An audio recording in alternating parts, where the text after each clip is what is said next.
Hi, everybody. So today is Monday. That means it's time for family movie night. Today I'm talking about The 5,000 Fingers of Dr. T. The film was recommended to me by one of my blog readers named Asher, and he said that he thought I would like it. And so I decided to watch it.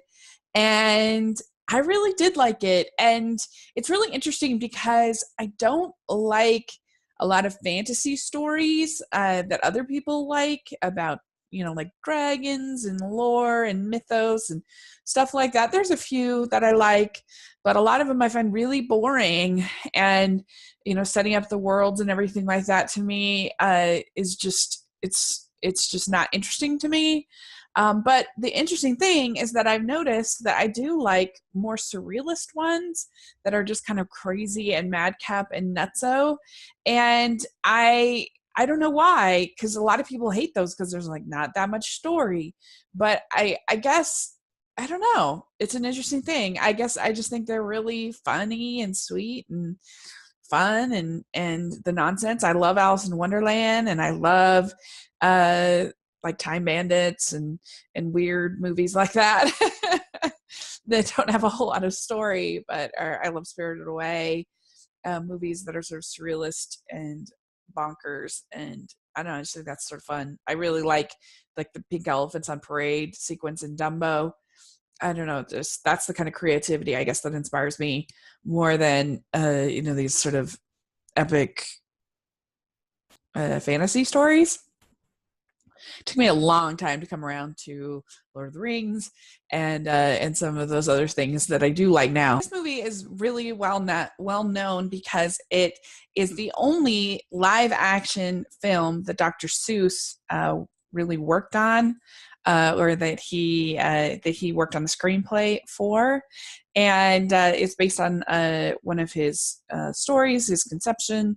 And so after that, he would only do in his lifetime do shorts and animation. Very simple movie. It's about a boy named Bart who is his mother is a widow, and played by Mary Healy. She's great. And this boy Bart hates taking piano lessons so much. And he has this piano teacher named Dr. Terwilliger, and he hates him so much. And there's the only other major character in the movie is a plumber named August Zabludowski, and played by Peter Lind Hayes.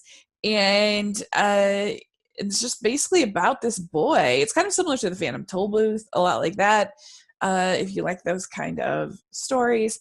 And it's about Bart, and he has a dream where he is at the Terwilliger Institute, and it's this crazy place where Dr. Terwilliger is this dictator running this prison with all these boys, and he's trying to build like the ultimate piano that's like that takes like 500 boys in order to play, hence 5,000 fingers. And they've got his mother there, but she's kind of like hypnotized by Terwilliger's power, which makes total sense if you think about how he feels about these piano lessons. And it's all about how these various shenanigans that go on, that how he is able to eventually escape from Dr. Terwilliger and this crazy world. And he's smart and he's clever, and it's fun and it's creative and it's bonkers, and I really enjoyed it. I really get a feel of Dr. Seuss in this. A lot of the design, really the outfits that the kids are wearing in the Terwilliger Institute feel very much like right out of Dr. Seuss. And it's just, I don't know, it just has his sort of magic in there. It's not that long. It's 92 minutes. And I think that's one thing, a lot of fantasy movies, they lose me, is because they're so long. It's like, oh my gosh, it's so long. And I know people just love sort of being a part of these worlds and stuff for so long. But I don't know, a lot of these surrealist movies I think are usually short.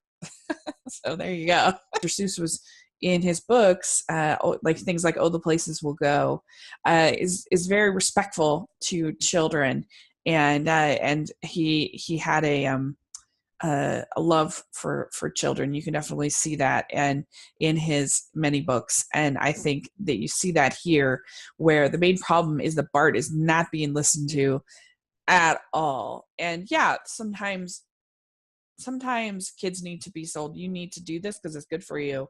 But when it's something like piano lessons, that's an optional activity, then I think you should at least listen and hear your children out. And so that's sort of the main feeling of it. But it's very similar to Alice before she goes into the to Wonderland.